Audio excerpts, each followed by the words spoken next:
All right, let's dive right into a fascinating legal puzzle from the International Court of Justice. This is a story about a case where the final ruling, the very document that's supposed to end a dispute, actually ended up starting a whole new one. It's all about what happens when the words case closed just aren't clear enough. So that leads us right to the big question here.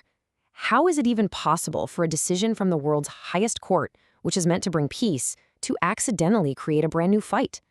Well, it all boils down to the meaning and the scope of a few crucial words. At the center of this legal drama, you've got two nations, Nigeria and Cameroon.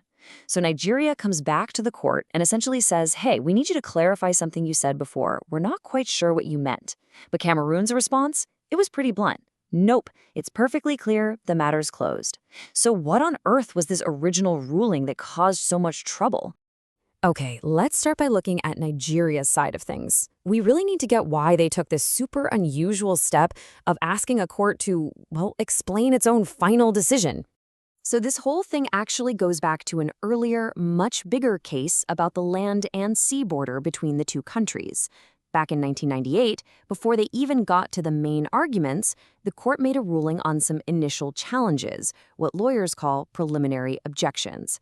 And wouldn't you know it, the specific wording of that ruling is what lit the fuse for this entire new conflict. Now, Nigeria's whole argument hung on this very specific request. What they were trying to do here was draw a really clear line in the sand. They were basically saying, hey, court, your 1998 judgment means this case is only about the border incidents that Cameroon listed way back in 1994 and nothing else. And this timeline, it lays out Nigeria's core argument perfectly. They believed the whole dispute was essentially frozen in time as of June 1994. In their view, any new skirmishes or incidents that happened after that date, that was a totally new dispute and had no place in this case. It was a really critical move to try and limit the legal battlefield. So, how did Cameroon respond to all this? Well, as you can probably guess, they saw things completely differently. Their rejection of Nigeria's request was, let's just say, forceful and immediate. Oh yeah, Cameroon came out swinging. They told the court that Nigeria's request was inadmissible, which is basically legal speak for you shouldn't even be listening to this. They said there was nothing to interpret, and this was just a sneaky way for Nigeria to re-argue a point they'd already lost back in '98.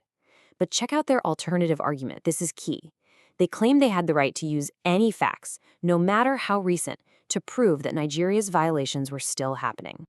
So we have Nigeria asking for some clarity and Cameroon giving a forceful rejection. This brings us to the main event, right? How did the International Court of Justice settle this fight about its own words? The court's decision was about as clear and direct as it gets. They declared Nigeria's request for an interpretation inadmissible. In other words, they refused to even hear it. Case closed. Again. And listen, this wasn't a nail-biter. The decision was a landslide, 13-3. But it's the reason behind this big majority vote that's so incredibly interesting. Okay, so here's the crucial legal distinction they made.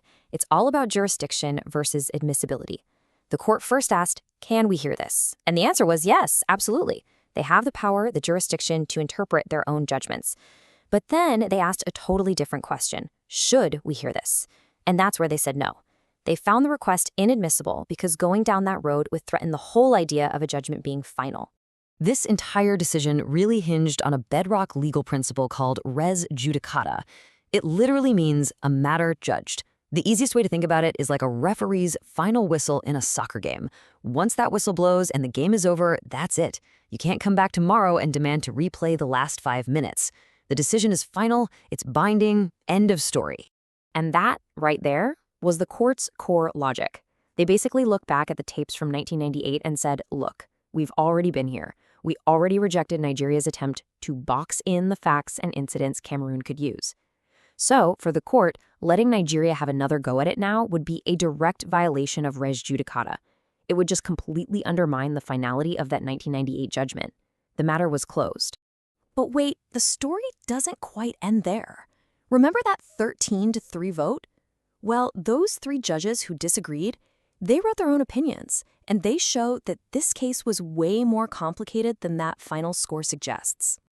So the dissenting judges basically said, hold on, the majority got this wrong.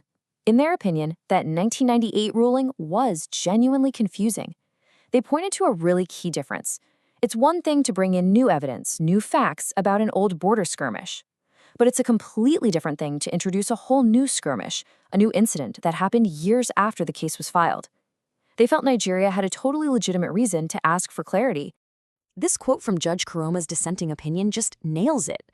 He argued that the court itself had created this mess with its own unclear language.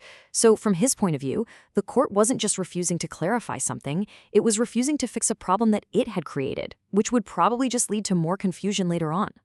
And that just leaves us with this one big, fascinating question.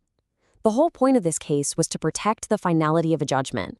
But in the process, it exposed a huge disagreement among the judges themselves about what that judgment even meant. It really makes you wonder, right? How final is final in the world of international law if the meaning itself is something the world's top judges can't even agree on?